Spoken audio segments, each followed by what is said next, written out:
आने वाले भविष्य में, सुदूर भविष्य में अपने आप को एक अच्छी जगह पर लेके जाएं। वो इतने सक्षम बने कि वे न केवल एक अच्छी नौकरी पा पाए, केवल अच्छी नौकरी पाने तक सीमित ना रहे, वो इस पूरी धारा में एक बड़ा बदलाव लेके आए। मैंने आप लोगों से बहुत सारी बातें करनी है। लगभग 1 से सवा घंटा हम लोग यहाँ इस पैनल में बैठेंगे। मैं सर्वप्रथम क्षमा चाहूंगा कि मैंने आपको धूप में बिठाना है, लेकिन मैं ऐसा मानता हूं कि 100 बच्चे कैसे निकले, तो मैंने बोला यदि यहाँ 100 पढ़ते और आपका छात्र नहीं निकलता तो वो 100 आपके किसी काम के नहीं थे। और इस अकादमी में एक भी बच्चा भी नहीं है, क्योंकि अकादमी अभी भी आई है, और आपका बच्चा एक मात्र 1.25 लाख बच्चा निकल जाता है, तो और कितने बच्चे यहाँ से निकले या और कितने बच्चे यहाँ पढ़ते हैं, ये बात बहुत ज्यादा इमटेरियल हो जाती है। हमारा एक बच्चा हमारी एक सीट के लिए काफी है। ये बात टारगेट ओरिएंटेड हम सभी के जहन में होनी चाहिए, क्योंकि मैंने जैसा सबसे पहले बोला कि हमारा हम सबका यहाँ पर होना केवल और केवल रिजल्ट मात्र को लेके है, और हम लोग बहुत ज्यादा टारगेट ओरिएंटेड होते हैं। एट द सेम टाइम ये भी बोलना पसंद करूंगा कि ये एक त्रिकोणीय समीकरण है।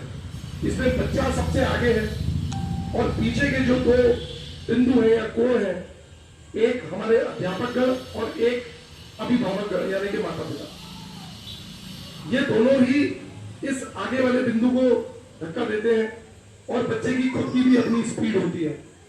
अगर इस त्रिकोणीय समीकरण को हम समझ पाए तो बच्चा जो कि आगे वाले बिंदु पे है अपनी सही जगह पे पहुंच पाए। गर्मी या एतवार होने की वजह से बहुत सारे अभिभावक गण यहाँ नहीं पहुंच पाए हैं, लेकिन हम लोग कोशिश कर रहे हैं, समय समय पर कोशिश करते हैं बच्चों से मिलने की, आप लोगों से मिलने की, और इसका रिकॉर्डेड वर्जन आप लोगों को व्हाट्सएप ग्रुप के माध्यम से भेज भी दिया जाए। तो फर्नीचर हमारा साधारण है, हमारा प्रांगण भी साधारण है, हमारी बिल्डिंग भी साधारण है। आप ऑफिस में आएंगे तो चीजें साधारण ही मिलेंगी, लेकिन अद्भुत और अभूतपूर्व हमारे रिजल्ट रहेंगे जो पिछले 9 सालों में बहुत अच्छे हैं। और आज इस मंच के माध्यम से मैं ये साझा करना चाहता हूं कि लगभग 125 से ज्यादा बच्चे सैनिक स्कूल उत्तराखंड के लिए घोड़ाखाल और अन्य सैनिक स्कूल भारत भर में, और एनडीए या सीडीएस सीनियर लेवल पर लगभग 75 से अधिक बच्चे यहां से उत्तीर्ण होकर पिछले 9 वर्षों में जा चुके हैं। और कुछ बच्चे आज नेवी रैंक से भी सीनियर होने वाले हैं, और मैं जब वो आज आते हैं तो उनको सर कह के संबोधित करता हूं, और वो बच्चे मुझे गुरु होने के नाते सर कह के संबोधित करते हैं। इससे ज्यादा खूबसूरती शायद इस सिस्टम के लिए नहीं और हो सकती। मैं ऐसा मेरी टीम के माध्यम से आप सभी नन्हे मुन्ने बच्चों के लिए चाहता हूं कि आप कहीं ना कहीं जीवन में कुछ ना कुछ पा पाए, क्योंकि हम डिफेंस फोर्सेस से रिलेटेड एक सेंटर चलाते हैं, तो आपको एक करियर ग्राफ भी बताना चाहता हूं। और हर बच्चा अपने पहले अटेम्प्ट में सब कुछ हासिल कर लेता है, ऐसा नहीं होता, और ये प्रैक्टिकलिटी है। आपको इस डिफेंस से रिलेटेड करियर ग्राफ को समझना चाहिए और धैर्य रखना चाहिए, क्योंकि अगर हम अधीर हो गए, धैर्यवान नहीं रहे, तो बच्चे भी धैर्य खो देंगे। और इस करियर ग्राफ को अगले 2 से 3 मिनट में मैं खत्म करूंगा, उसके बाद अन्य चर्चाएं करेंगे। आप प्लीज इस बात को समझिए कि कक्षा 5 में पढ़ते हुए, हल्की आवाज प्लस माइनस हो रही है, देखिए, कक्षा 5 में पढ़ते हुए बच्चा सैनिक स्कूल या राष्ट्रीय मिलिट्री स्कूल या नवोदय विद्यालय के लिए परीक्षा देता है, और वो कक्षा 6 में चला जाता है। 5 वाला बच्चा 6 में चला जाता है। साइंटिफिकली और बायोलॉजिकली प्रूवन है कि कक्षा 5 का बच्चा जब 6 में जाता है तो वो अपना रख रखाव कर सकता है, अपने कपड़े समेट लेता है, ब्रश कर लेता है, अपने टाइम टेबल को, डेली रूटीन को फॉलो कर पाता है। तो जो बच्चे यहाँ हॉस्टल में भी रहते हैं उनके माता पिता भी चिंतित ना हो। कुछ बातें प्लस माइनस होती है, वो घर पर भी हो जाती है, तो हॉस्टल भी एक बड़े घर के रूप में है। और कुछ बच्चों के माता पिता खुद फौजी रहे हैं तो उन्होंने भी ट्रेनिंग ली है, तो ट्रेनिंग में भी बहुत ज्यादा अप्स एंड डाउन होते हैं। इस बात को बच्चों को और माता पिता को, टीचर्स को ये पता ही है, हम तो उसे फॉलो कराते हैं, समझना चाहिए। यदि बच्चा कक्षा 5 में 6 के लिए उत्तीर्ण नहीं कर पाता तो वो कक्षा 6 में जिस स्कूल में वो पढ़ रहा होता है उस स्कूल में पहुंच जाता है कक्षा 6 में, और कक्षा 6 से फिर वो कक्षा 6 के लिए ही सैनिक स्कूल या मिलिट्री स्कूल के लिए या नवोदय विद्यालय के लिए फिर से प्रयासरत रहता है। यदि वो कक्षा 6 में सैनिक स्कूल या मिलिट्री स्कूल उत्तीर्ण नहीं कर पाता तो फोर्सेस एक और प्लेटफॉर्म उसे देती है जिसे हम RIMC कहते हैं, राष्ट्रीय इंडियन मिलिट्री कॉलेज। ये भारत में एक है, देहरादून में स्थित है, और हर प्रदेश की एक सीट होती है। अभी हाल फिलहाल में ही सैनिक स्कूल और मिलिट्री स्कूल और राष्ट्रीय इंडियन मिलिट्री कॉलेज साथ साथ एनडीए ने भी लड़कियों के लिए अपने द्वार खोल दिए हैं। सैनिक स्कूल में स्टेट वाइज रिजर्वेशन रहता है 67% और 33% अदर स्टेट्स के लिए रिजर्वेशन रहता है। अदर स्टेट और इन स्टेट के लिए भी SC, ST, OBC, डिफेंस, ये 4 अलग अलग कैटेगरीज में भी रिजर्वेशन रहता है। इनके अलग अलग परसेंटेज है। मोटे तौर पे लगभग 60 सीटें लड़कों के लिए कक्षा 6 में होती है और लगभग 10 सीटें लड़कियों के लिए कक्षा 6 में होती है। लड़कियों के लिए प्रिसाइसली हर वर्ग में एक सीट है। इस आंकड़े को मेरे पहली बार कहने में हो सकता है आप ना समझ पाए, लेकिन इसके अलग अलग लिटरेचर हम आपसे अलग अलग फोरम्स पे डिस्कस करेंगे। ये बात आपको मैं आपके छात्र के लिए तो बता रहा हूं, लेकिन आप हमारे और डिफेंस फोर्सेस के और आपके अड़ोस पड़ोस में जितने लोग रहते हैं, जितने लोगों को आप जानते हैं, उनके लिए आप चलते फिरते एम्बेसडर हैं। वो ज्ञान पैसा तो खर्चते हैं खत्म हो जाता है, लेकिन ज्ञान बांट के और बढ़ जाता है। तो वो बात आप और से भी साझा कर सकते हैं। इसलिए नहीं कि वो यहाँ आके एडमिशन ले, इसलिए कि आप एक काम की बात उन्हें बता पाए। कक्षा 7 में बच्चे को RIMC राष्ट्रीय इंडियन मिलिट्री कॉलेज देहरादून में जो स्थित है उसकी परीक्षा देने का अवसर मिलता है। ये परीक्षा वो 3 बार दे पाता है, प्रति सेमेस्टर एक बार परीक्षा वो दे पाता है। अकेडमी की तरफ से सभी लोग बैठे बैठे सावधान, पुनः प्रारंभ करते हैं। RIMC से पहले जो सैनिक स्कूल और मिलिट्री स्कूल की परीक्षा थी वो मैच करती है, तो वो टोटलिटी में 2 बार और प्रति वर्ष एक बार वो पेपर दे पाता है। RIMC ट्वाइस अ ईयर होता है और सैनिक स्कूल और मिलिट्री स्कूल के लिए कक्षा 9 में पढ़ते पढ़ते फिर से कक्षा 9 के लिए वो परीक्षा दे सकता है। तो 8 से भी वो बच्चा 9 में जाएगा और 9 से भी वो बच्चा 9 में ही जाएगा। राष्ट्रीय मिलिट्री स्कूल भारत में 5 है और सैनिक स्कूल ऑन एन एवरेज औसतन प्रति प्रदेश में, हर प्रदेश में एक।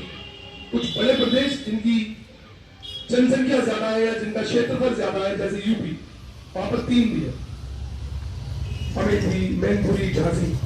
और यूपी एक ऐसा प्रदेश है जहां पर स्टेट द्वारा रन किया गया सैनिक स्कूल भी है, कैप्टन मनोज पांडे सैनिक स्कूल, जहां पर यूपी में रहने वाले लोग, वहीं के डोमिसाइल वाले लोग परीक्षा दे सकते हैं, लड़का भी और लड़की भी।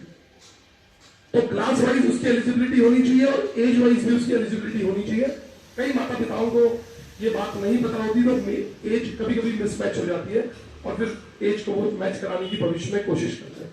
कुछ बच्चों को क्लास जंप करानी पड़ती है, कई लोगों को बच्चों को रोक लेना पड़ता है और बहुत सारी बात। यदि बच्चा कक्षा 9 में भी उत्तीर्ण नहीं कर पाता तो बच्चे को कक्षा 12 में NDA नेशनल डिफेंस एकेडमी का डायरेक्ट एग्जाम देने का अवसर भी प्रदान होता है। एट द सेम टाइम यदि वो लिखित परीक्षा नहीं देता और PCM में अच्छी परसेंटेज लाता है, पहले 70+% होती थी, अभी ये एग्जाम IIT JEE एग्जाम के साथ कनेक्ट कर दिया गया है, उसको direct SSB service selection board का इंटरव्यू देने के लिए भी एक अवसर मिलता है। एनडीए में लिखित परीक्षा के बाद, धन्यवाद, एनडीए की परीक्षा देने के बाद यदि वो उत्तीर्ण हो जाता है, इसका अलग अलग ट्रेनिंग शेड्यूल है। यदि वो एनडीए में भी उत्तीर्ण नहीं हो पाता तो उसको CDS कंबाइंड डिफेंस सर्विसेज, इसी के इक्विवेलेंट और भी एग्जामिनेशन हैं जैसे FCAT, INET, इन एग्जाम्स के जरिए ग्रेजुएशन में भी वो सेना में अधिकारी वर्ग में अपने आप को प्लेस कर सकता है। सैनिक स्कूल या मिलिट्री स्कूल या RIMC, ये तीनों ही स्कूल खास तौर पे कक्षा 12 में जो एंट्री होती है NDA, ये पुणे खड़गवासला में एक प्रेस्टिजियस एकेडमी है, ट्राई सर्विस एकेडमी, या आर्मी, नेवी और एयरफोर्स की कंबाइंड ट्रेनिंग होती है।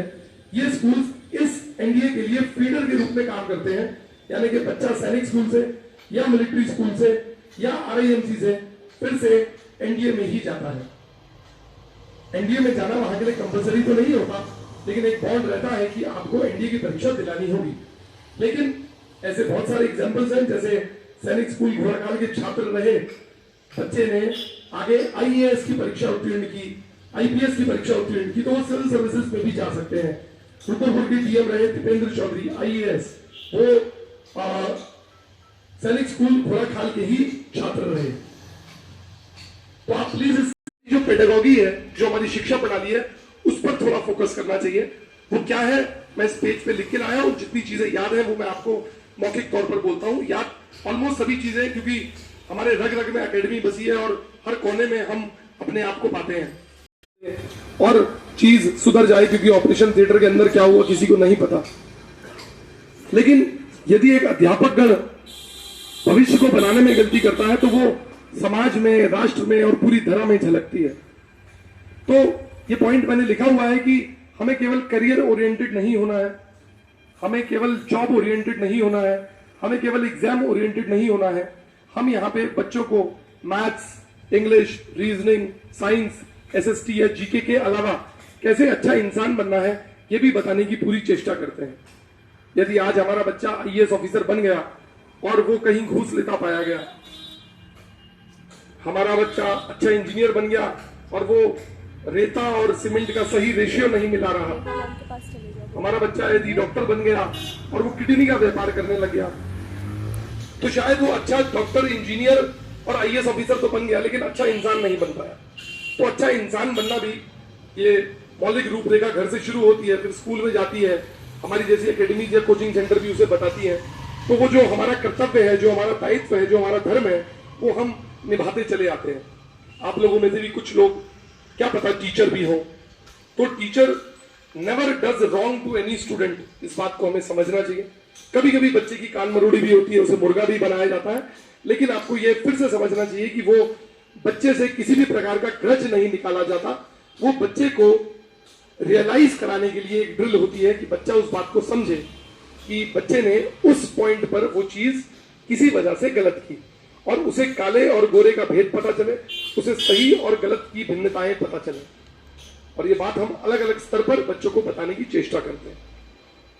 सीनियर वर्ग में लगभग NDA के लिए 10 कॉपी हम बच्चों से बनवाते हैं, क्योंकि वो बच्चे थोड़े बड़े होते हैं और वो थोड़े परेशान हो जाते हैं। समझिए कि वो बच्चा NDA या CDS में हमारे पास आया तो उसने कक्षा 6 में पेपर नहीं निकाला होगा या दिया ही नहीं होगा, कक्षा 9 में भी पेपर नहीं निकाला होगा या दिया ही नहीं होगा, तो वो NDA के लिए कक्षा 12 में आया या ग्रेजुएशन स्तर पर आया तो वो ऑलरेडी सीमेंटेड हो चुका है। ये जितने बच्चे हैं ये गीली मिट्टी है, ये कुम्हार हमारे उसको बड़े अच्छे से संवार सकते हैं, सान सकते हैं, ढाल सकते हैं। तो इसको जो भी बोलेंगे ये वो बच्चा वो मानेगा, अधिकांश बच्चे मानते हैं। तो अगर अभी दिन को रात बोलने की चेष्टा करेंगे, इन्हें बताने की कोशिश करेंगे, तो शायद ये उसको भी मानने को तैयार हो जाए। शायद इसी वजह से हमारे पिछले 9 सालों में सैनिक स्कूल के 125 और सीनियर वर्ग में NDA के 75 रिजल्ट है, क्योंकि NDA के बाद बच्चा, इंटर के बाद बच्चा थोड़ा सा सीमेंटेड हो जाता है। तो आज हमारी कोशिश होनी चाहिए कि इन बच्चों को हम एज सुन एज पॉसिबल हम सही जगह पर प्लेस करें, और उसके बाद वो जाके सैनिक ही बनेगा जरूरी नहीं। समाज में वो अच्छा डॉक्टर, इंजीनियर है, IAS IPS भी है, तो वो समाज में कहीं ना कहीं अच्छा सैनिक है। और सैनिक प्रवृत्ति जागृत करने की हमारी एक छोटी सी मुहिम होनी चाहिए, और सैनिक स्कूल पूरे भारत में बने हैं। हम उसी तर्ज पे सिंह सैनिक स्कूल भी एक बड़े मॉडल पर लाना चाहते हैं। इसलिए नहीं कि बच्चे को फौज में भेजना चाहते हैं, इसलिए कि समाज में जिस भी दिशा में जाए, जिस भी क्षेत्र में वो जाए, वो सैनिक की तरह काम करे। अब रिजल्ट क्योंकि हमें चाहिए, हमें मने हम सबको चाहिए, टीचर्स को भी चाहिए, माता पिता को भी चाहिए, बच्चों को भी चाहिए, मैनेजमेंट को भी चाहिए। रिजल्ट की प्राप्ति के लिए हमें कुछ चीजें गहनता से समझनी चाहिए। जो बच्चे हॉस्टल में रहते हैं तो वो पूरी तरह से हमारी जिम्मेदारी हो जाते हैं, लेकिन जो बच्चे घर जाते हैं तो उनके लिए उस पेडागॉजी को समझना उचित होगा। और जो बच्चे हॉस्टल में भी रहते हैं उनके माता पिता को भी समझना चाहिए, क्योंकि उनके छोटे भाई बहन भी हो सकते हैं, वो घर पर भी तैयारी करा रहे हो सकते हैं, छुट्टी में भी बच्चे घर जाते हैं और व्हाट्सएप पे भी बहुत सारी रिपोर्ट्स वो देखते हैं। तो आप लिंक कर पाए और आप हमें बहुत अच्छे से सपोर्ट कर सकते हैं। त्रिकोणीय समीकरण तो मैंने बताया, लेकिन एट द सेम टाइम अगर टू व्हीलर की बात करूं तो आप और हम दो पहिए के समान भी है। तो आप हमें जितना ज्यादा मदद करेंगे रिजल्ट उतना ही ब्राइट आएगा। हम पर रिलाय करिए, but at the same time मैं ये भी बोलता हूं हम पर टोटली रिलाय मत करिए। हमने आपको नोट्स दिए, हमने बुक्स दी, हमने टेस्ट सीरीज कराई, हमने मॉक एग्जाम कराए, लेकिन उसके अलावा भी यदि आप समय रहते समय बचते कुछ और चीजें भी कर सकते हैं तो उसकी कोई मनाही नहीं है। वो चीजें, वो सिलेबस, वो एग्जॉस्टिव नहीं बनाना चाहिए। तो हम करते क्या है उसको प्लीज समझिए। एक वर्ड हम जनरली यूज करते हैं सीसीपी, कोर्स कंप्लीशन प्लान। तो मई 1 मई इंटरनेशनल लेबर डे से हमने कोर्स शुरू किया। ये लगभग अक्टूबर या नवंबर तक जाएगा। हमने हमारे सिलेबस को 30 पार्ट्स में तोड़ दिया। प्रति subject maths, reasoning, English, science और जीके या एसएसटी, इसको हमने 30 पार्ट्स में तोड़ दिया। तो हम लोग 30 रेगुलर टेस्ट सीरीज कराएंगे मई महीने में 4 हफ्ते। तो चौथी टेस्ट सीरीज अब हम कराएंगे। अनीता मैम कौन सी टेस्ट सीरीज चल रही है? 4th हो गई। तो 4 हर प्रति सप्ताह एक टेस्ट होगा और ये टेस्ट का दिन है सैटरडे, शनिवार। 5 दिन पढ़ाई और 6ठे दिन टेस्ट। और रिजल्ट आते आते कभी संडे, कभी मंडे, कभी ट्यूसडे भी हो जाता होगा। तो रिजल्ट का बेसब्री से माता पिता को भी, हमको भी, टीचर्स को खास तौर पर, बच्चों को और ज्यादा उत्सुकता होनी चाहिए। मैं बच्चों से बोलता आया हूं, भले ही मैं बात अभिभावक गण से कर रहा हूं, लेकिन बच्चों आप लोगों के लिए बहुत ज्यादा इंपॉर्टेंट है, क्योंकि इस पूरी फिल्म के हीरो आप हैं। हम डायरेक्टर, आपके माता पिता प्रोड्यूसर, ठीक है, और आपके टीचर्स कोरियोग्राफर। तो आप इस फिल्म के हीरो हैं, आपको समझना पड़ेगा। और इस सीसीपी में प्रति सब्जेक्ट को 30 पार्ट्स में तोड़ दिया गया। प्रति सप्ताह एक टेस्ट होगा, 5 दिन पढ़ाई, 1 दिन, 6ठे दिन टेस्ट। टेस्ट का रिजल्ट संडे, मंडे या ट्यूसडे आ जाएगा। कोशिश करेंगे और जल्दी लाने की। अब 100 में 70 मार्क्स आ गए से फॉर एग्जाम्पल, तो हमें 70 देख के खुश नहीं होना। वो 30 जो नहीं आए उसके पीछे सींग लेके पड़ जाना है। हम लोग यहाँ पर डाउट सेशन प्रतिदिन 4 बजे से 7 बजे जो रेगुलर क्लासेस चलती हैं, उससे पहले 1 घंटा 3 बजे से 4 बजे नित्य नियम से डाउट सेशन होता है। जो भी माता पिता अपने बच्चे को भेज पाए, जो हॉस्टल वाले बच्चे हैं जिन्हें डाउट रहता है, तो वो क्लास में जाके डाउट्स क्लियर कर लें। लेकिन जनरली ये पाया जाता है कि डाउट सेशन में 1 या 2 बच्चे ही डाउट पूछ रहे होते हैं, क्योंकि उनकी चेतना भी जागी नहीं है। चेतना सोई है। चेतना किसी बच्ची का नाम नहीं है। चेतना आपके अंदर का दिमाग है, आपके अंदर की इच्छा है, आपके अंदर की चाह है। और प्रति संडे, हर एतवार हम लोग, अनीता मैम नोट करिएगा, जून से हर संडे 10 बजे से 1 बजे तक डाउट सेशन लगाएंगे। जो बच्चे नित्य नियम से 3 बजे से 4 बजे नहीं आ सकते क्योंकि वो स्कूल जाते हैं, तो उनके लिए हर संडे को 10 बजे से 1 बजे तक डाउट सेशन रहेगा। ऑटो की फैसिलिटीज संडे को हम नहीं दे पाएंगे, बाकी दिन ऑटो 3 बजे या 4 बजे आ सकते। हॉस्टल वाले बच्चों को खुद पूछना चाहिए। जब तक आप डाउट नहीं पूछेंगे तब तक आपका कल्याण नहीं होगा। कल्याण का सीधा सीधा मीनिंग है आप रिजल्ट में कन्वर्ट नहीं होंगे, तो नॉलेज आपकी बढ़ती रहेगी। मैंने जैसा बताया, आपको केवल करियर ओरिएंटेड, केवल जॉब ओरिएंटेड, केवल एग्जाम ओरिएंटेड नहीं होना। आपको अच्छा इंसान भी बनना है, आपको नॉलेज भी गेन करनी है, but at the same time हम रिजल्ट को भूल तो नहीं सकते, क्योंकि जब तक आप रिजल्ट प्राप्ति नहीं करेंगे, आप उस स्कूल में, जिस स्कूल में हम चाहते हैं कि हम जाएं, वहां नहीं जा पाएंगे। आपको एक बड़ा प्लेटफॉर्म नहीं मिल पाएगा। ऐसा बिल्कुल नहीं है कि आप लोग जिस स्कूल में, एग्जिस्टिंग स्कूल में पढ़ रहे हैं, वो स्कूल बेकार है। कोई भी स्कूल बेकार नहीं है, कोई भी टीचर बुरा नहीं है, लेकिन उससे बेहतर कुछ प्राप्ति हो सकती है। इसी संस्थान से कुछ पीछे की बात करूं तो हमें उस जगह में क्यों जाना है ये समझने के लिए कुशाग्र दुर्गापाल नाम से एक छात्र कुछ 4 या 5 साल पहले यहाँ से सैनिक स्कूल कक्षा 9 की परीक्षा को उत्तीर्ण करके गया, और इसी साल उसने सैनिक स्कूल घोड़ाखाल से ऑल इंडिया रैंक 2 सैनिक स्कूल घोड़ाखाल से उत्तीर्ण की। शायद वो अपने एग्जिस्टिंग स्कूल से ये चमत्कार नहीं कर पाता। शायद करण सिंह राणा कुछ 5 से 7 साल पूर्व यहां से कक्षा 6 में उत्तीर्ण हुआ, सैनिक स्कूल घोड़ाखाल गया और वहां से उसने एनडीए में इसी साल ऑल इंडिया रैंक 10 उत्तीर्ण की। हो सकता है जिस एग्जिस्टिंग स्कूल में वो पढ़ता था, हो सकता है वहां से ये एक्रेडिटेशन उसे नहीं मिलता, ये उपलब्धि हासिल नहीं होती। तो गारंटीड सैनिक स्कूल या मिलिट्री स्कूल या आरआईएनसी अच्छे और बड़े प्लेटफॉर्म तो है। मैंने ऐसे भी उदाहरण देखे हैं कि वो बच्चे वहां गए और वहां हमारे उड़ने लग गए, मैंने सब कुछ प्राप्ति कर ली, ऐसा भाव आ गया, तो वहां से भी कुछ नहीं कर पाए। ऐसे भी बच्चे हैं जो हल्द्वानी में या अन्य किसी स्थान से किसी स्कूल में सेलेक्ट तो नहीं हुए, या उनके माता पिता ने उन्हें ट्रेनिंग नहीं कराई, या उनको अवेयरनेस ही नहीं थी, या उन्होंने पेपर दिया वो उत्तीर्ण नहीं हो पाए, तो कक्षा 12 में उन्होंने किसी प्राइवेट स्कूल से भी एनडीए की परीक्षा उत्तीर्ण की। तो ऐसा नहीं है कि हल्द्वानी के स्कूल वाले या अन्य स्कूल वाले कक्षा 12 में अच्छी परीक्षा उत्तीर्ण नहीं करेंगे, ऐसा नहीं कर सकते। और ऐसा नहीं है कि घोड़ाखाल या मिलिट्री स्कूल में जाके वो कुछ उत्तीर्ण कर ही लेंगे, नहीं भी कर सकते। तो यहाँ वाले भी उत्तीर्ण करें, वहां वाले उत्तीर्ण ना करें या करें, ये कॉमन बात एक ही है कि जो मेहनत करेगा, जहां से मेहनत करेगा वहां से उत्तीर्ण होगा, जो मेहनत नहीं करेगा चाहे कहीं भी होगा वो उत्तीर्ण नहीं होगा। तो मेहनत बच्चों कॉमन है, आप मेहनत नहीं करेंगे तो कुछ भी हासिल नहीं होने वाला, मेहनत करेंगे तो हासिल होगा। जो भी आपके सम्मानित अध्यापकगण कहते हैं उनको आपको अक्षर अक्षर पालन करना चाहिए। तो एनडीए की 10 कॉपीज हम बनवाते हैं और सैनिक स्कूल के स्तर पर जो बच्चे केवल सुबह आते हैं उनकी 8, और जो केवल शाम को आते हैं उनकी 8 कॉपियां बनती हैं, और जो सुबह और शाम दोनों सत्रों में आते हैं उनकी 8 और 5 13 कॉपीज बनती है। 5 विषयों की 5 कॉपीज, एक रफ कॉपी, एक हैंडराइटिंग कॉपी और एक प्रैक्टिस कॉपी। और आप सभी बच्चों को, माता पिता को इस बात के लिए तंग करना चाहिए कि मेरी कॉपी खत्म हो गई, मेरे को एक कॉपी और लाके दीजिए, एक हफ्ते बाद मेरी कॉपी खत्म हो गई, मुझे एक कॉपी और लाके दीजिए। लेकिन माता पिता को भी पिछली कॉपी देख लेनी चाहिए, केवल मेरे कह देने मात्र पे नई कॉपी मत दीजिएगा, क्योंकि वो केवल नंबर की प्राप्ति होगी, मैंने इतनी कॉपीज भर ली, लेकिन वो कॉपी भरी नहीं होगी तो कोई सेंस नहीं बनता। सभी बच्चों को नित्य नियम से कम 50 क्वेश्चन, कम से कम 50 गणित के क्वेश्चन, प्रश्न हल करने चाहिए।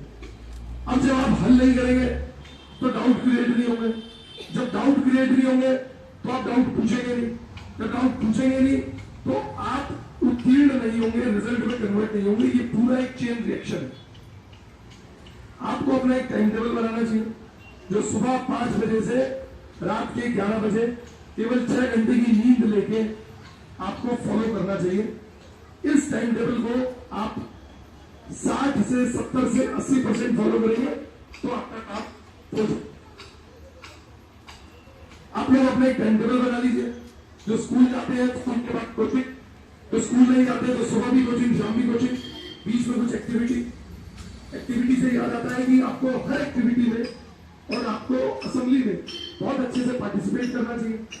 जो बच्चों को हल्का सा डर लगता है, स्टेज फोबिया है, हेजिटेशन है, तो उनको पोडियम पे आके 3 बजे से 4 बजे कभी कभी प्रैक्टिस भी करनी चाहिए, ड्रिल सीखनी चाहिए और अपना इन्वॉल्वमेंट देना चाहिए।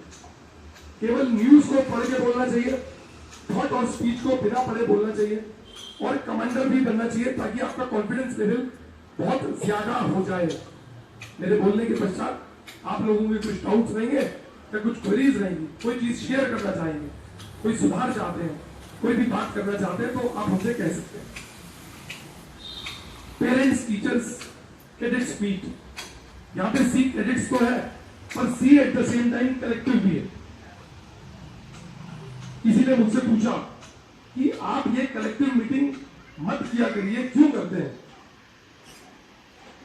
ये साहब का डाउट है कि मेरे बच्चे की मैथ्स कमजोर है, तो वो साहब का भी डाउट है कि मेरे बच्चे की मैथ्स कमजोर है, तो हमारी कमी मिलके बड़ी हो जाएगी। तो पेरेंट्स एका करेंगे, आपको बहुत तकलीफ होगी। तो मैंने ये बोला कि हम parents teachers cadets meet, parents teachers collective meet इसलिए करते हैं कि हमें हमारी कमी पता चले, क्योंकि जब तक हमें हमारी कमी ही नहीं पता चलेगी तो उसमें सुधार कैसे करेंगे। और हम सुधार करना चाहते हैं, हम पूरी मेहनत, निष्ठा और ईमानदारी से बच्चों पर काम करना चाहते हैं और करते भी हैं। तो यदि ऐसा कोई बिंदु आपकी तरफ से आता है जो एक विन विन सिचुएशन क्रिएट करता है और बच्चों के उज्जवल भविष्य के लिए काम करता है, तो house is open, doors are open and platform is very open and clear for you to come and say and share what all things can be updated. क्या सुधार हो सकता है उसको हम जरूर लेना चाहते हैं। तो वो प्रैक्टिस कॉपी में 3 पार्ट करने पड़ेंगे, एक मैथ्स, एक इंग्लिश और एक रीजनिंग। अगर कोई बच्चा 3 अलग अलग कॉपी बनाना चाहता है तो he is free to do that, but uniformity के माध्यम से जो कॉपी चेक करने वाले हैं उनको भी हम यही फॉर्मेट बताते हैं कि 8 कॉपीज बच्चे को बनानी है। यदि वो सुबह और शाम दोनों समय ना आते, केवल सुबह केवल शाम आता है, दोनों समय आता है, तो 13 कॉपीज वो बनाएंगे। इन कॉपीज को चेक करते समय हम स्टैंप लगाते हैं, उसमें लिखा रहता है copies checked just like that only. क्योंकि क्लास में लगभग 30 बच्चे हैं तो हर बच्चे की कॉपी थॉरोली चेक कर पाना संभव नहीं हो पाता, और यदि हम चेक नहीं करते हैं तो माता पिता का ये कहना होता है, नाराजगी होती है कि हमारे बच्चे की कॉपी क्यों नहीं चेक की गई। यदि हम उसे चेक कर देते हैं तो ये नाराजगी उत्पन्न हो सकती है कि ये गलत चेक कर दी गई, क्योंकि थॉरोली चेक करने के लिए एक डेडिकेटेड व्यक्ति चाहिए। इसलिए हमने हमारे नोट्स आप लोगों को दे दिए, उस नोट्स में जो भी चीजें हैं 2 या 3% टाइपिंग एरर को हटा के सारी चीजें फिट है। कुछ माता पिता ने करंट अफेयर्स को लेके किसी टेस्ट में कोई त्रुटि थी तो वो हमसे साझा की और वो हमने हमारे नोट्स में अपडेट भी कर दिए, बाकी सब बच्चों को लिखा भी दिया जाएगा। तो करंट अफेयर्स को लेके सबसे बड़ी मूर्ति कोई और थी, अब कोई नई मूर्ति बन गई, वो बड़ी होगी। तो कुछ चीजें ऐसी है जो अपडेट हो जाती है, अदरवाइज 95% चीजें आपके पक्ष में, हम समय समय पर उनको अपडेट भी करते हैं। तो बच्चों के पास 8 अगर सुबह या शाम, 13 यदि सुबह और शाम बच्चे पढ़ते हैं, इतनी कॉपीज होनी चाहिए। 3 किताबें, अरिहंत, उपकार और रेडियन, ये 3 किताबें होनी चाहिए। अरिहंत और उपकार से सवाल क्लास में कराए जाते हैं और रेडियन की किताब से बच्चों को होमवर्क के लिए चीजें दी जानी चाहिए, ऐसा मेरा अध्यापक को भी कहना है। इसके अलावा जो हमारे नोट्स हैं वो नोट्स बच्चों को हल करने चाहिए। जो बच्चा कक्षा 6 के कर चुके वो 9 में जा सकते हैं। स्टेप वाइज चलेंगे तो बाजार से किताबें आर एस अग्रवाल नाम से मैथ्स की किताबें ले सकते हैं। कक्षा 5 के बाद 6, 6 के बाद 7, 7 के बाद 8, 8 के बाद 9। रेडियन से होमवर्क, अरिहंत और उपकार से क्लास वर्क, नोट्स भी आप घर पर पढ़ते रहें। उस टाइम टेबल में अलग अलग जगह चीजों को अंकित करें, स्कूल का होमवर्क कब कर रहे हैं और एकेडमी का होमवर्क कब कर रहे हैं। दिन के कम से कम 20 और ऊपर की कोई सीमा नहीं है, 50 या 100 क्वेश्चन बनाए। और इस एकेडमी के इतिहास में मैं बता दूं, ऐसे बच्चे यहां से पढ़ के गए हैं और उन्होंने परीक्षा उत्तीर्ण भी की है, जिन्होंने 100 से ऊपर बढ़ के 150, 200, 250, 300, 350 क्वेश्चन भी एक दिन में बनाए हैं, सच में बनाए हैं। मैं कोई भी बात यहाँ पे काल्पनिक नहीं बोल रहा। और बच्चों ने उत्तीर्ण भी किया परीक्षा, स्कूल नहीं जाते थे, 16 से वो गणित ही करते थे। लेकिन केवल गणित से चीज नहीं बनेगी, आपको अंग्रेजी, आपको भौतिक परीक्षण, रीजनिंग, आपको साइंस, विज्ञान और आपको एसएसटी, सामान्य विज्ञान, इनको भी साथ साथ पढ़ते रहना पड़ेगा। आप बढ़ती उम्र के बच्चे हैं, चीटी अपने से कई गुना ज्यादा बाहर लेके चलती है, आप लोग भी बड़ा बड़ा बस्ता लेके चलते हैं। लेकिन यदि क्लास में आप एकाग्रता से नहीं पढ़ रहे, अध्यापक गणों की बात अच्छे से नहीं मान रहे, तो चीजें आपके पक्ष में नहीं होने वाली, नहीं होने वाली, नहीं होने वाली। चिप्स बनने की प्रक्रिया को देखिए कि आलू लगभग 20 रुपया किलो बाजार में बिकता है और उसको जब प्रोसेस कर लिया जाता है तो चिप्स के रूप में वो 400-500 रुपए किलो भी बिकता है। उसकी पैकिंग अच्छी होती है, उसकी कटिंग अच्छी होती है, उसका डिजाइन अच्छा होता है, उसमें मसाले अच्छे लगे होते हैं, वो अपने आप को फर्निश कर लेता है, पॉलिश कर लेता है। तो यदि आप एकेडमी में आज आए और आने के बाद आपको एक प्रोसेस से गुजारा गया और आप आलू की तरह आलू ही निकल गए, मतलब आप फर्निश नहीं हो पाए, तो there is no point of coming. आपने अपना टाइम, आपने अपनी एनर्जी, आपने अपना इंटरेस्ट सब कुछ लूज किया, there is no gain then. तो आपको गेन करने के लिए जो चीजें आपको बताई जा रही हैं उनको अक्षर अक्षर पालन करना पड़ेगा, उसका कोई और सब्स्टिट्यूट नहीं है। मेहनत करना क्यों जरूरी है ये मैं आपको ऑलरेडी बता चुका हूं। 30 टेस्ट सीरीज पे हमारी बात चल रही थी, ये लगभग अक्टूबर या नवंबर में खत्म होंगी। इन 30 टेस्ट सीरीज के बाद यदि कुछ समय बचता है तो हम 1, 2 या 3 हफ्ता डाउट सेशन, रिवीजन सेशन देते हैं और इस सेशन के बाद में हम लोग दिसंबर माह में 30 क्रैश कोर्स टेस्ट सीरीज देंगे। तो रेगुलर 30 टेस्ट सीरीज के बाद क्रैश कोर्स 30 टेस्ट सीरीज 30 रहेगी और इन टेस्ट सीरीज के बाद हम समय रहते 2, 3 या 4 मॉक एग्जाम भी कराते हैं। सैनिक स्कूल का एग्जाम प्रति वर्ष जनवरी माह के पहले या दूसरे रविवार को हो जाता है और राष्ट्रीय मिलिट्री स्कूल का जो एग्जाम होता है, जो उसकी परीक्षा होती है, वो जनरली हर साल दिसंबर माह में हो जाती है। अच्छी तैयारी करेंगे तो राष्ट्रीय मिलिट्री स्कूल से पहले हमारा रेगुलर टेस्ट सीरीज खत्म हो चुका होगा। तो बुक्स आपके पास होनी चाहिए बच्चों, कॉपीज आपके पास होनी चाहिए, उसको निरंतरता से आपने बनाना भी चाहिए, एक टाइम टेबल को फॉलो करना चाहिए, असेंबली और एक्टिविटी में अच्छे से पार्टिसिपेट करना चाहिए, क्लास में अटेंटिव रहना चाहिए। मैं जब भी क्लास में राउंड लेता हूं तो कुछ बच्चे, लगभग 20 से 25% बच्चे कुछ खेलते हुए पाए जाते हैं। आप अभिभावक होने के नाते बच्चों के हाथ जरूर चेक करें, क्योंकि बच्चे हाथों में कुछ कुछ लिखते हैं। वो लिखना प्रतिबंधित नहीं है, लेकिन वो क्लास में लिख रहे हैं, तो जिस समय टीचर पढ़ा रहा है तो उस समय वो कुछ और जगह अपना अटेंशन को दिए गए, जो कि गलत है। फिर वही चीजें उसके डाउट्स के रूप में उत्पन्न हो गया। किताबें हो, कॉपीज हो, ऑफिस में काम हो, टाइम टेबल मेंटेन करें, एक्टिविटी और असेंबली में अच्छे से प्रतिभाग करें, क्लास में एकाग्रता से पढ़े, अपने पूरे रूटीन को फॉलो करें। टीचर्स, मेंटर्स, वेलविशर्स, पेरेंट्स जो भी बच्चों आपको बता रहे हैं उसको आप अक्षर अक्षर पालन करें। जो नंबर्स आपके आ गए उन नंबर्स को आप पढ़ के देख के खुश ना होंगे, जो नहीं आए नंबर उनके पीछे पढ़िए और डाउट्स को क्लास में पूछिए। 3 बजे से 4 बजे प्रतिदिन, 4 बजे से 7 बजे कक्षाओं से पहले और हर रविवार को 10 बजे से 1 बजे डाउट क्लासेस आप लोगों को दी जाए। जो बच्चे सुबह स्कूल जाते हैं, यदि किसी वजह से, किसी तरह से वो स्कूल त्याग के सुबह यहाँ आ सकते हैं तो बहुत अच्छी बात होगी, उनकी तैयारी और अच्छी हो सकती है। जो बच्चे इन गर्मियों की छुट्टियों में भी सुबह आना चाहते हैं वो ऑफिस में एनरोल करा सकते हैं। हम लोग पढ़ाई के साथ साथ इस 1 से 1.5 महीना बच्चों को थोड़ा फ्रीक आउट करने के लिए समर कैंप भी घोषित कर सकते हैं, जो कि 1 जून से शायद शुरू हो जाए। उसकी रूपरेखा अब तक दे दी जाएगी।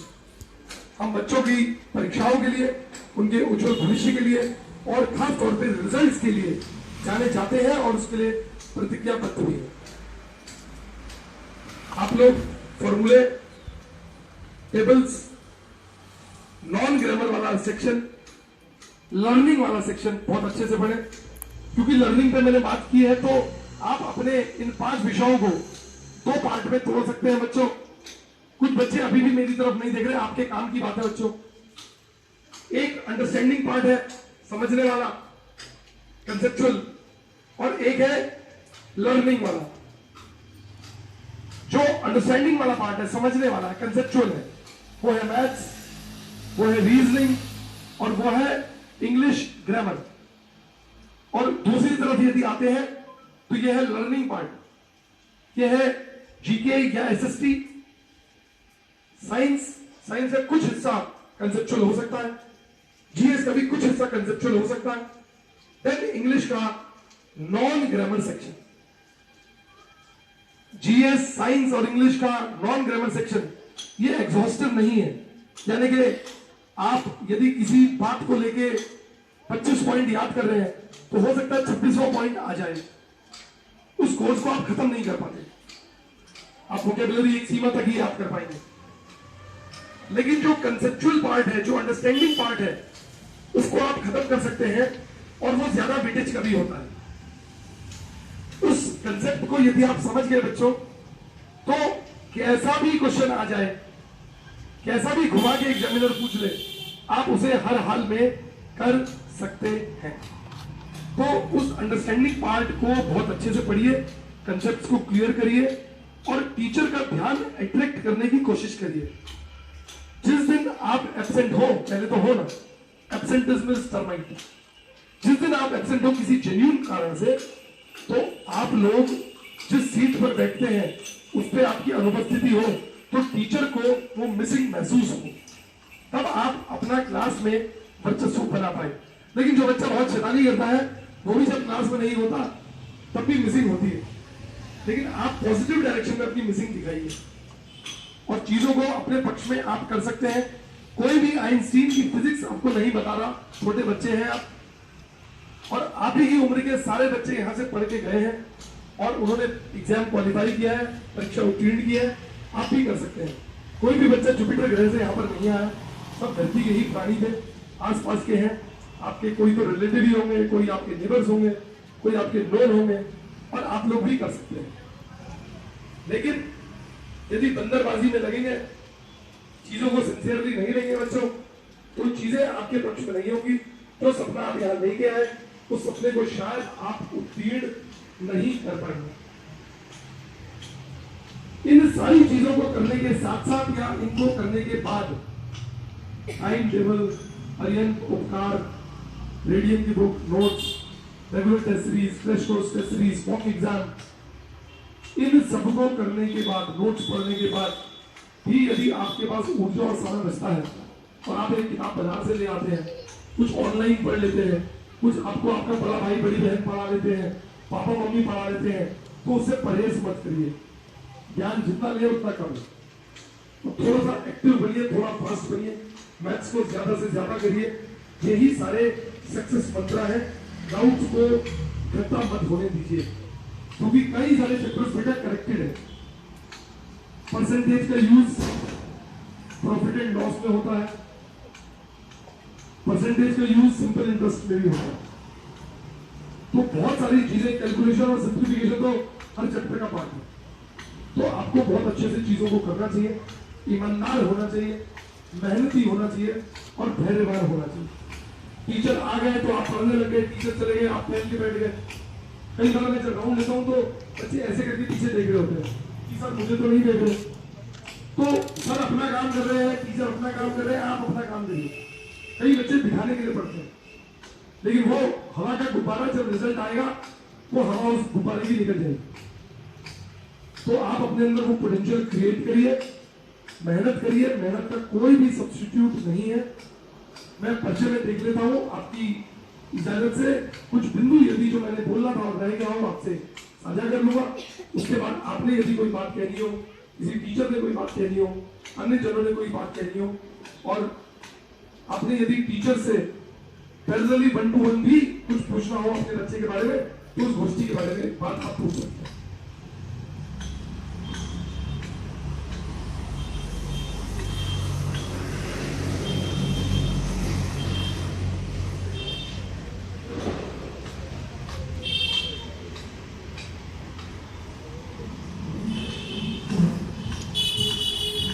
पेरेंट्स के ग्रीवियंसेस आते हैं हमारे पास फोन से, मैसेज से या फिजिकली। वो ग्रीवियंसेस 2 प्रकार के होते हैं, एक एकेडमिक्स और एक नॉन एकेडमिक्स। हम लोग उनकी डायरीज बनाते हैं और उन ग्रीवियंसेस को दूर करने की कोशिश करते हैं। यदि वो ग्रीवियंस किसी वजह से दूर नहीं होता या वो हम तक नहीं आता, तो वो प्लीज हमसे साझा करें। और फ्रंट डेस्क पर जब भी आते हैं तो मेरा आग्रह होगा, आपसे अनुरोध होगा कि धैर्य को रखें और हॉट टॉक्स को थोड़ा सा प्रिवेंट करने की कोशिश करें। और हम सब लोग पढ़े लिखे लोग हैं, टेबल चेयर वाले लोग हैं, तो कभी कभी किसी पेरेंट की स्टाफ मेंबर से हॉट टॉक हो जाती है, तो वो शायद नहीं होनी चाहिए। और हम लोगों ने 2 प्रकार के व्हाट्सएप ग्रुप्स बना रखे हैं, एक कलेक्टिव जिसमें आप सभी लोग हैं, क्लास वाइज है वो, और एक है इंडिविजुअल। कई बार माता पिता कभी कभी आवेश खो जाने के संदर्भ में ग्रुप में कुछ लिख पड़ते हैं, इसलिए हमने वो only admin can send message कर रखा है। लेकिन फिर भी आपको कोई अगर बात कहनी है तो इंडिविजुअल ग्रुप में कह सकते हैं, और मैं प्रति ग्रुप का एक सदस्य हूँ, और आपकी जो भी बात है वो हम तक जरूर आती है, और हम उसको सॉर्ट आउट करने के लिए भी प्रतिज्ञा होती है। इसके अलावा भी यदि आपका कोई ग्रीवेंस पूरा नहीं होता, आप प्लीज वॉक इन करें, लेकिन जब भी मिलने आए तो दूरभाष पर समय लेके आए तो हम आपको समय दे पाएंगे। कभी कभी ऐसा होता है कि हमारे कुछ कमिटमेंट्स होते हैं, कुछ क्लासेस होती है, लेकिन आप अचानक से यदि वॉक इन करेंगे तो आपसे मिलना संभव नहीं होगा। कुछ पेरेंट्स का ये गर्ज है कि हमारे बच्चे को कमांड या स्पीच थॉट न्यूज देने का अवसर नहीं प्राप्त हो पाता, तो उन्हें वॉलंटियर करना पड़ता है, कॉपी में नाम लिखवाना पड़ता है, और उनको प्रैक्टिस के लिए 3 बजे या 3:30 बजे पहले से आना चाहिए।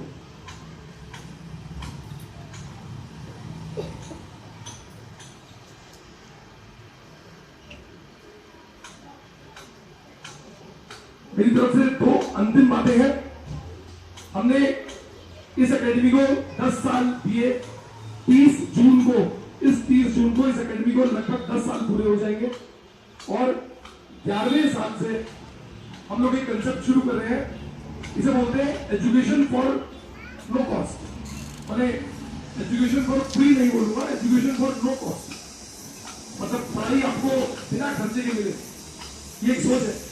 लेकिन सिस्टम को रन करने के लिए रेवेन्यू चाहिए, तो हमने एक रेफर ऑफ फ्रेंड पॉलिसी पहले भी कभी चलाई थी, उसको और तेजी से चलाएंगे।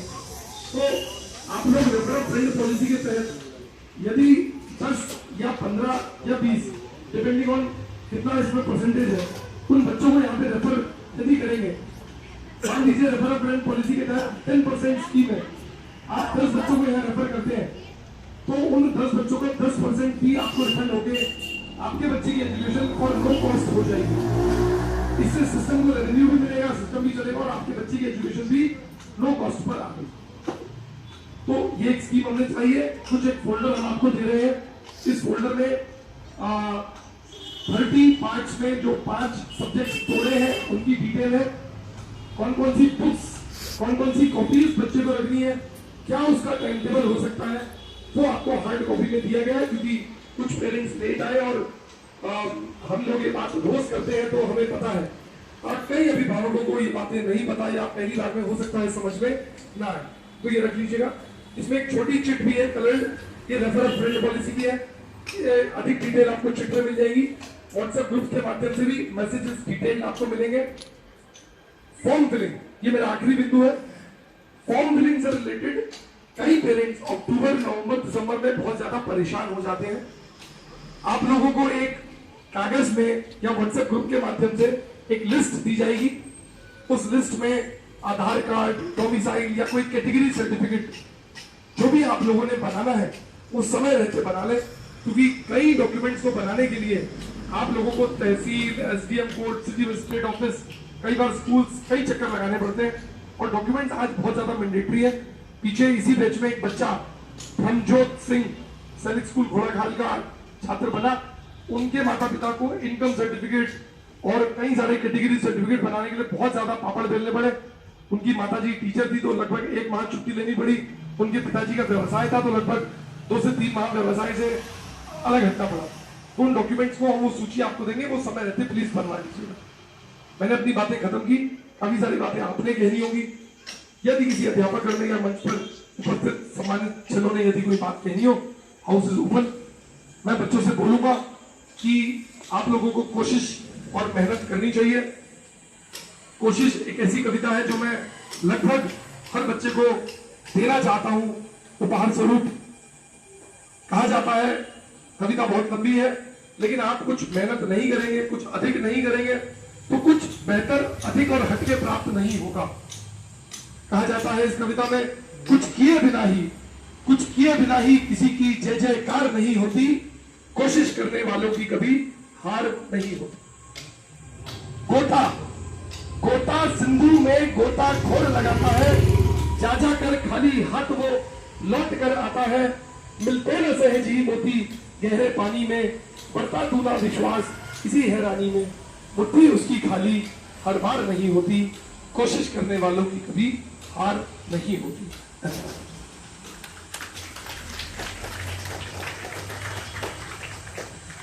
यदि किसी अभिभावक गण ने कोई भी अपना प्रश्न, कोई समस्या, कोई चीज साझा करनी हो कलेक्टिवली, वो हाथ उठा सकते हैं।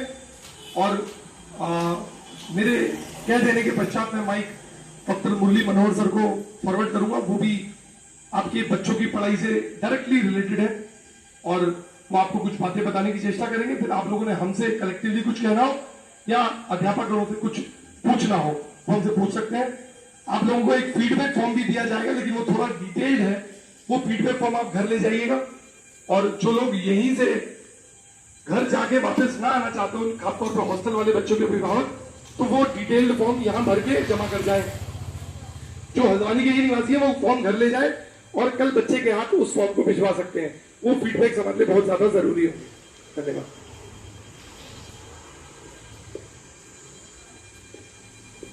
Good morning one and all present here.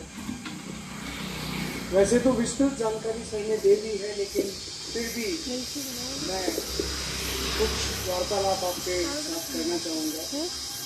कल भी मैंने बच्चों से बात की थी,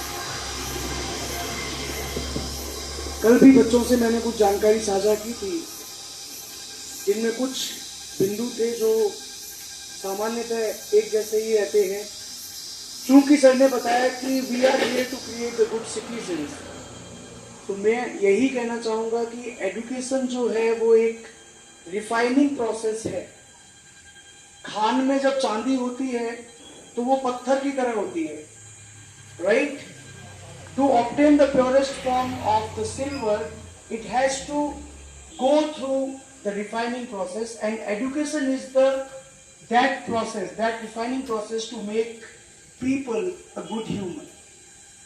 तो जरूरी नहीं कि हमारे जो टारगेट है वो वहां तक हम पहुंचे, लेकिन उस दौर में कहीं ना कहीं हम एक अच्छे नागरिक बने और देश में कहीं ना कहीं अपना कंट्रीब्यूट दें, ये भी काफी अहम है। बेसिकली ज्यादा कुछ है नहीं, लेकिन अभिभावक, हम भी अभिभावक हैं, तो एक दूसरे का जो परस्पर सहयोग है वो बच्चों को कहीं ना कहीं किसी ना किसी मुकाम पे पहुंचाएगा। लेकिन विद्यार्थी जीवन कैसा होना चाहिए ये नितांत आवश्यक है। अक्सर मैं बोलता रहता हूं कि कुछ सैलिएंट फीचर्स होते हैं स्टूडेंट लाइफ के, कुछ लक्षण होते हैं जो हमें बच्चों को साझा करने चाहिए, बताने चाहिए। किस तरह से जो विद्यार्थी जीवन है वो जिया जाए, किस तरह से अनुशासन को मेंटेन किया जाए। डिसिप्लिन अपने आप में एक अहम भूमिका निभाता है किसी भी मंजिल तक पहुंचने के लिए। डिसिप्लिन छोटी छोटी चीजों से शुरू होकर एक बड़े रूप में, विस्तृत रूप में हमारे सामने आता है, लेकिन एक सतत प्रयास के बाद। ऐसा नहीं कि दिखावे के लिए हम अगर अनुशासन का पालन कर रहे हैं और वही बात आती है कि अपने आप से ईमानदारी रखना आपको एक अच्छा परिणाम देता है। तो बच्चों, अक्सर जो मैं आपसे बोलता हूँ वो प्लीज आप कॉन्सेंट्रेट करें और माता पिता भी अपने बच्चों को बताएं कि विद्यार्थी के जो 5 लक्षण होते हैं वो कौन से हैं। बताया भी था मैंने आपको, काकचेष्टा बको ध्यानम स्वान निद्रा तथैव च अल्पहारी ग्रही त्यागी विद्यार्थी पंच लक्षणम। आप सभी से सहयोग अपेक्षित है, हमारी टीम के आप सहयोग परस्पर करते रहें। जो भी शिकायत है, सुझाव है, जो भी है, जैसे कि सर ने बताया, आप अपनी समस्याओं को हमारे सामने लेके आएंगे तो हम उसमें काम करेंगे, उसमें सुधार लाएंगे और बच्चे के जो निर्धारित टारगेट हैं, गोल्स हैं, वहां तक उसको पहुंचाने में कई हद तक मदद करेंगे। Thank you so much, have a good day and God bless us. Thank you so much.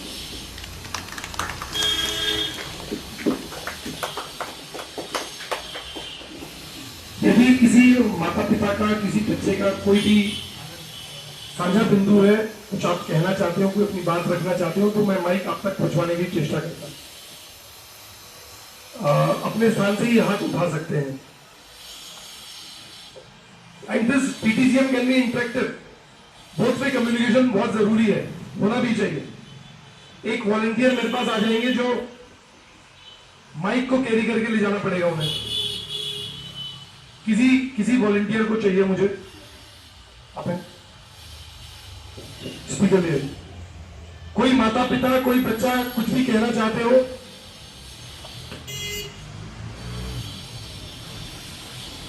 Anyone? आप कहना चाहते हैं? Very good.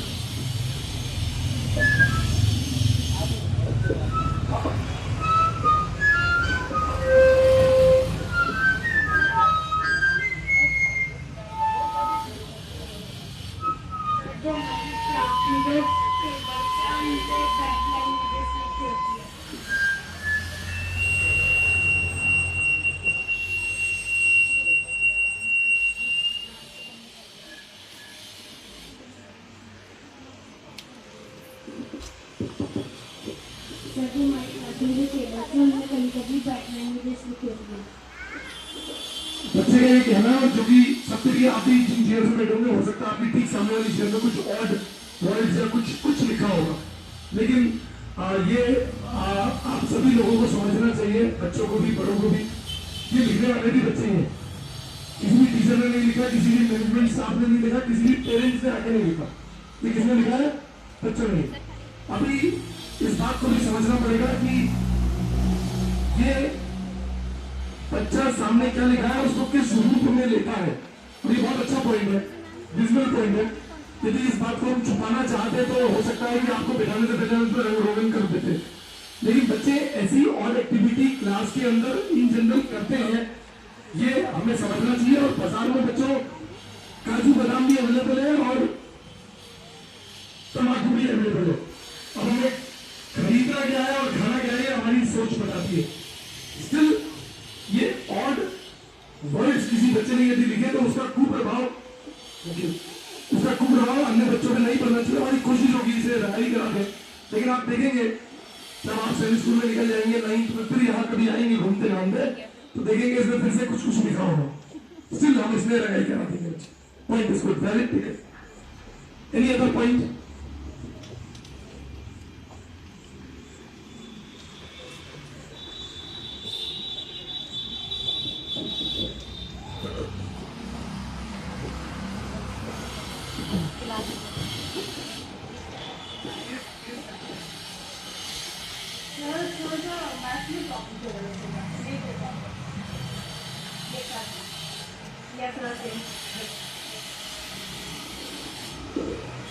देखिए पॉइंट ये है कि बच्चे की एक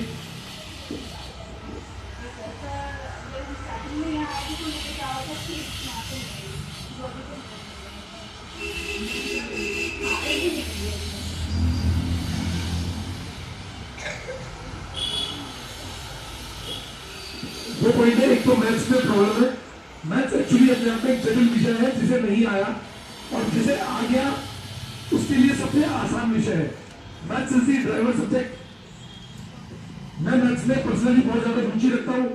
हर बच्चे को मैथ्स की बहुत ज्यादा प्रैक्टिस करनी चाहिए, बहुत ज्यादा प्रैक्टिस करनी चाहिए, बहुत ज्यादा प्रैक्टिस करनी चाहिए। बच्चे को मैथ्स की प्रैक्टिस कॉपी भी बनानी चाहिए, डाउट्स भी पूछने चाहिए।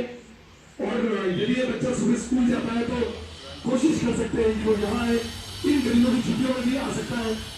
कुछ लोअर लेवल क्लासेस भी मैंने लिख दिया है, बच्चे को देने की कोशिश करेंगे। और जो हमारी किट है जिसमें नोट्स और बुक्स है, वो हर माता पिता के पास होना चाहिए। हमने 2 या 3 जिन बच्चों ने बहुत पहले एडमिशन लिया उनको 2, जिन्होंने शायद बाद में एडमिशन लिया 3, मुझे एग्जैक्ट डिटेल तो नहीं पता, लेकिन जब किट आपको मिली थी यदि नहीं मिली तो वो ऑफिस से मिल जाएगी। तो किट पेमेंट बेसिस पे होती है, वो रिकॉर्ड ऑफिस वालों के पास रहता है, वो पर्सनली आपको या अन्य माता पिता को एक बार टच करके आपसे जानकारी लेके साझा करेंगे। अन्य बात बिंदु कीजिएगा, सब थोड़ा तकलीफ होगी और कॉन्टेक्ट करिए। यदि आप आ जाते नजदीक तो बेहतर होगा।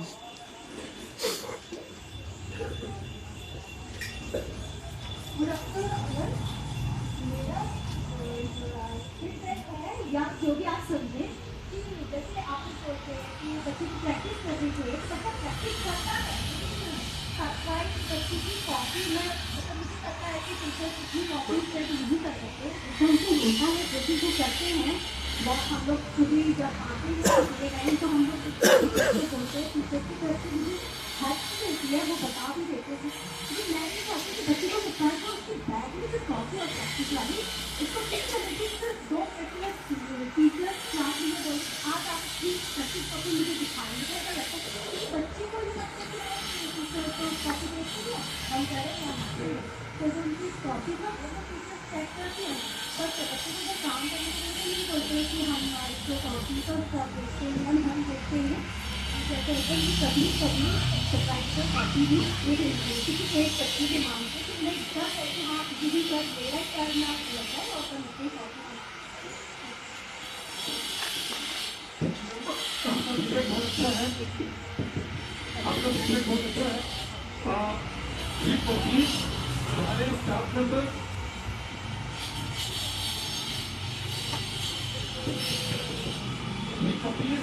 हमारे स्टाफ मेंबर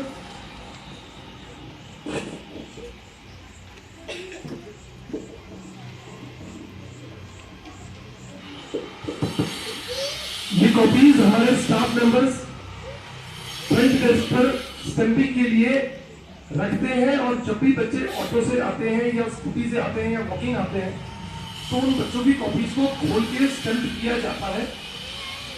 हाँ, टीचर से भी हमने कभी बोला है कि बच्चे को जब वो होमवर्क देते हैं तो वंस इन अ वाइल बच्चों आप अपनी होमवर्क कॉपी को खोलिए, दिखाइए, और वो किसी एक बच्चे का सरप्राइज नहीं तो कलेक्टिवली भी बच्चे दिखा सकते हैं। ऐसा मेरे टीचर से भी अनुरोध है, मैंने पहले भी ये बात बोली है कि यदि बच्चे को ये लगेगा कि हमारी देखरेख नहीं हो रही, हमारी कॉपी कोई पूछने वाला नहीं है, तो वो उस कॉपी को बनाना छोड़ देंगे। कॉपी डिटेल में चेक नहीं हो सकती क्योंकि समय सीमित है, लेकिन फिर भी आपको उसकी पूछताछ करनी चाहिए और ये डेली प्रैक्टिस भी आप बना सकते हैं। माता पिता भी समय पर उन कॉपीज को एक बार डेट वाइज जरूर देखें। मैंने तो यहाँ तक कहा है कि यदि उस दिन आप छुट्टी पर हैं या टीचर ऑफ में है या अकेडमी ऑफ है तो वो डेट्स करेक्टेड होनी चाहिए और बच्चे को ऑफ किस वजह से है, उस दिन का काम क्यों नहीं किया, वो भी उसे मेंशन करना चाहिए। Point is valid and teacher एक सर पीछे आए प्लीज आइए,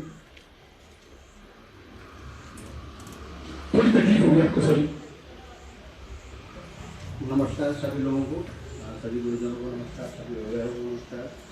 सर मेरा क्वेश्चन ये है कि आप बेशक बहुत ज़्यादा मेहनत करते हैं ये समझे, लेकिन थोड़ा सा प्रोसेस में थोड़ा चेंज करने की आवश्यकता मुझे लगती है। मैंने बीच में एक बार फोन करके मैंने उनको बोला भी, जैसे मेरा बच्चा है तो वो जो भी होमवर्क वगैरह मिलता है आपको बहुत मेहनत कर रहा है और होमवर्क भी मिलता है और ये भी घर में उसको देखते हैं, लेकिन जैसे यहाँ कॉपी में तो होती है और बच्चे ने भी काम नहीं किया है या ऐसा भी किया है, अच्छा किया है या उसको और भी ज़्यादा इम्प्रूव करने की आवश्यकता है, तो डायरेक्टली टीचर को क्योंकि जो स्टाफ बैठता है रिसेप्शन में उनको इतनी डीपली जानकारी नहीं होती क्योंकि उनसे ज़्यादा बच्चों के साथ टीचर का इन्वॉल्वमेंट ज़्यादा होता है। तो अगर यदि उसमें कुछ थोड़ा सा कराने के ऊपर नीचे मिलते हैं और कुछ बेटर करने के लिए हम लोगों ने यहाँ पर बच्चे को भेजा है और आप लोग मेहनत कर रहे हैं, मुझे आप लोगों से कोई शिकायत नहीं है, लेकिन थोड़ा सा प्रोसेस में देने की आवश्यकता है कि बच्चे का थोड़ा सा कराने के ऊपर नीचे या बच्चा मेहनत कर रहा होगा क्योंकि हर बच्चे की सामर्थ्य अलग अलग होती है, लेकिन बच्चे की जो भी प्रॉब्लम है वो टीचर को बताया अगर थोड़ा सा आवश्यकता है तो अभिभावक को बोलना चाहिए। और स्पेशली जैसे कि जो रिसेप्शन स्टाफ है, एडमिशन स्टाफ है, तो बराबर व्हाट्सएप के माध्यम से हम लोगों को जो है बताता रहता है क्या क्या फीडबैक है, तो टीचर को भी उस हिसाब से पेरेंट्स को सूचित करना चाहिए कि आपका बेटे में ये थोड़ा सा इम्प्रूव करने की आवश्यकता है या आपको भी मेहनत करने की आवश्यकता है, क्योंकि हम लोग के पास समय की व्यस्तता ये समय नहीं दे पाते हैं। मैं सारा पॉइंट बच्चे को नहीं बोलूँगा या टीचर से ही नहीं बोल सकता हूँ, मैं हमारा खुद का पॉइंट भी है, लेकिन पेरेंट्स का अभिभावक के साथ सॉरी टीचर्स का पेरेंट्स के साथ कम्युनिकेशन ये तो एक माध्यम है। महीने 2 महीने 3 महीने के बाद पहली बार हो रहा है ये, और मुझे तो बहुत खुशी है कि कम से कम इस बहाने हम लोग एक दूसरे से बात कर पा रहे हैं। और आगे भी अगर ऐसा ना अरेंजमेंट ना भी कर पाए तो कम से कम फ़ोन के माध्यम से टीचर्स को और अभिभावक की क्लियर टू क्लियर बात हो कि आपका बच्चा इसमें परफॉर्मेंस अच्छा कर रहा है या नहीं कर रहा है, आपको भी मेहनत करने की आवश्यकता है। तो इतना मेरा आपसे ये जो है मेरा विनम्र निवेदन है और धन्यवाद, आपने मुझे समय दिया, आप लोगों ने बात करेंगे। नमस्कार, धन्यवाद। Point is valid and it's taken. ये हम टीचर्स मीटिंग की दिशा देने की कोशिश करेंगे। तो यदि बच्चे के बारे में कोई भी फीडबैक है, बहुत अच्छा या बुरा, या बच्चे को और किसी भी विषय में काम करने की जरूरत है, तो फीडबैक टीचर्स के माध्यम से उस डायरी में आए और वो फीडबैक आप तक साझा किया जाए। और जो ये व्यवस्था है ये हर माह आपसे की जाएगी। पीछे क्योंकि हमने रेगुलर टेस्ट सीरीज ही शुरू नहीं की थी, इसलिए ये पेरेंट्स टीचर कलेक्टिव मीटिंग नहीं थी। अब से हर माह के आखिरी रविवार ये मीटिंग आयोजित की जाएगी और हम चाहेंगे कि आप भी उतना ही प्रतिभाग करें जितना प्रतिभाग टीचर्स कर रहे हैं, मैनेजमेंट स्टाफ कर रहे हैं और बच्चे कर रहे हैं। तो प्रति माह आखिरी रविवार को समय हम ऊपर नीचे यदि जरूरत पड़ेगी करेंगे, आप लोगों का साझा किया जाएगा और मिलकर इस बाधा को दूर किया जाएगा। बच्चे का फीडबैक आपको पीरियोडिकली देने की चेष्टा होगी। बिल्कुल अन्य कोई बिंदु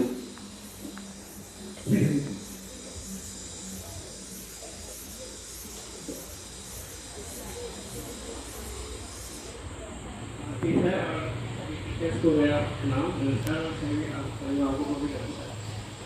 ये जो पीटीएम मैं तो आज पहली बार देख रहा हूँ। आज तक यहाँ मेरा बच्चा पढ़ता था पीटीएम के नाम पर खाली बस क्लास टीचर से मिल लो, बस वही होता था। ये बहुत हिम्मत का काम है कि जहाँ पर सभी लोग बैठे हुए हैं, टीचर्स भी बैठे हुए हैं और पूरा पेरेंट्स एक साथ हैं, तो बहुत बड़ी हिम्मत का काम है। इसके लिए मैं बधाई देता हूँ सर को। मेरे दो क्वेश्चन है। एक तो सर जैसे हमारा बच्चा हॉस्टल में है तो मैं ये जानना चाहूँगी इसकी कितनी बनी हुई है और कितनी बनानी, मतलब ये पता होना चाहिए कि आपके बच्चे की ये बुक है या जितनी भी है इतनी बनी है इतनी नहीं बनी है, ताकि हर हफ्ते तो हम मालूम सकते तो उसको कर सकें। और दूसरा मेरा जैसे मैथ्स का आपने कहा कि 100 क्वेश्चन डेली करने चाहिए, तो मेरा ये है कि आफ्टर डिनर जो है 1 घंटे का एक ऐसा बनाया जाए कि जिसमें सिर्फ 100, 200, 50 जितने भी क्वेश्चन है बच्चा बैठ के बस वो सभी बच्चे मैथ्स के ही क्वेश्चन करें, क्योंकि मैथ्स सभी बच्चों की कमजोर है। तो एक सेशन डिनर के बाद टेस्ट की जा सकती है इंडिविजुअल लेक्चर वेस्ट करने में। तो मेरा ये बहुत अच्छा सुझाव है। जो बच्चे घर पर जा रहे हैं यहाँ से पढ़ने के बाद वो अपने टाइम टेबल निर्धारित करें। हॉस्टल वाले बच्चे खास तौर पर डिनर के बाद सेल्फ स्टडी के लिए बैठते हैं, लेकिन स्पेसिफिकली वो मैथ्स के लिए बैठ जाए और एटलीस्ट ये बात इंश्योर की जाए कि उस बच्चे ने उस पीरियड में कितने मैथ्स के क्वेश्चन करे और उनको इस बात के लिए प्रमोट किया जाए कि आज आपने 20 किए तो बेटा कल 25 बनाओ, 25 किए तो 30 बनाओ, ऐसे धीरे धीरे गिनती पड़े। और हॉस्टल वाले बच्चों के लिए मैंने लिख लिया है एक चेकलिस्ट बना देंगे, जो कमियां बच्चों में है या कुछ कॉपी नहीं है, नोट्स नहीं है या बुक्स नहीं है, वो लिस्ट हम आपसे साझा करेंगे और वो बच्चे की भरपाई करवा दी जाएगी। अन्य कोई बिंदु किसी का? और मैंने ये भी बताया कि हम लोग अभिभावक लोगों से हर एंगल से जुड़ना चाहते हैं और ये कलेक्टिव मीटिंग हमने यूं नहीं शुरू की क्योंकि मई महीने से ही हमने रेगुलर टेस्ट सीरीज शुरू की, इसलिए मई महीने से ऐसा काम हमने किया और ये दिसंबर तक निरंतर चलता रहेगा। अन्य कोई बिंदु किसी भी अभिभावक का, किसी बच्चे का? टीचर से भी कुछ कहना चाहते हो बच्चों के लिए? मैथ्स, रीजनिंग, इंग्लिश, साइंस, ठीक है, बच्चे कहना नहीं मानते, ये कॉमन पॉइंट है टीचर्स का। अन्य कोई अध्यापक अगर कुछ कहना चाहते हैं बच्चों के लिए कलेक्टिवली?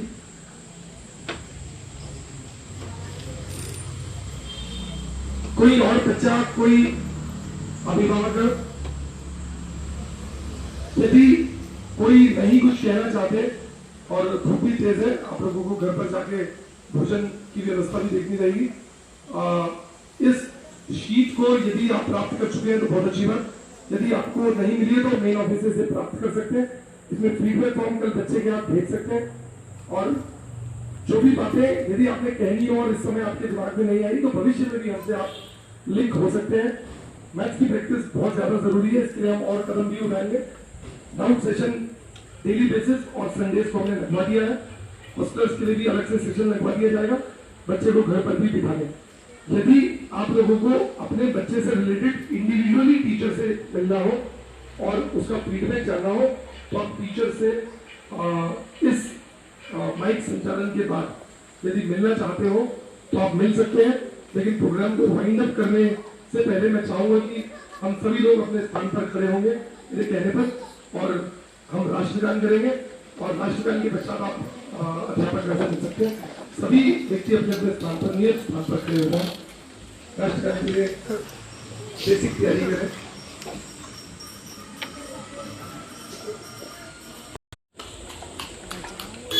यार ये कैसे क्या कर रहे हैं?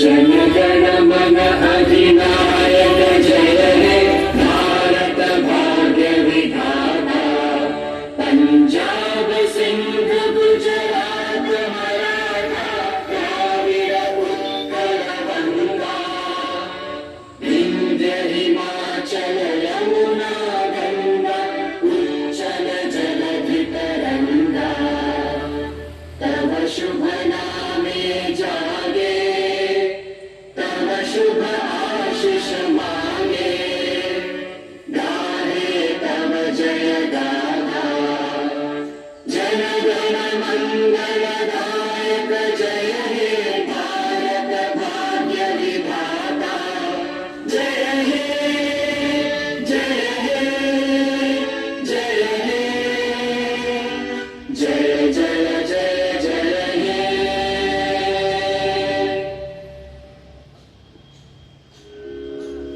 Ready to human, take position. Bharat Mata ki jai. Bharat Mata ki jai. Bharat Mata ki jai. Committee position. Management staff, break off. Teaching staff, break off. Office staff, break off. All parents, break off. All cadets, about done. Break off.